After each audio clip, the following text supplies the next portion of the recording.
পলি করার উপকার কি জানেন? ট্যাঙ্কিতে এই যে ছোটোখাটো দাগ হবে না।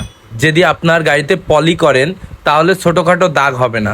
তো জিক্সার মোনোটন এই গাড়িটার ফুল ট্যাঙ্কি আমরা সুন্দর করে ব্ল্যাক পলি করে দেব। আর এই ব্ল্যাক পলি করার পরে কেমন লাগে দেখতে থাকুন, আশা করি ভালো লাগবে। তো যাদের গাড়ি এখনও ব্ল্যাক পলি বা পলি করেননি অবশ্যই পলি করে নেবেন, তাহলে আপনার রংটা অনেক ভালো থাকবে, দীর্ঘস্থায়ী যাবে, ছোটোখাটো দাগ হবে না। দেখেন আমাদের পলি মারা কমপ্লিট। পলি মারার পরে যে এটা আছে থ্রি পলি আছে। পলিটা মারার পরে প্রথম পলি তুলে ফেলে মারতে হবে, তারপরে মারার পরে আরেকটা পলি আছে দেখেন, সেই পলিটা আমরা তুলছি মারার পরে। তো মারার পরে কেমন লাগে দেখেন, একেবারে নতুন গাড়ির মতন লাগছে।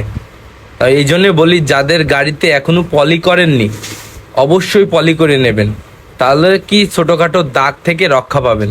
একেবারে নতুনের মতন লাগছে গাড়ির ট্যাঙ্কিটা।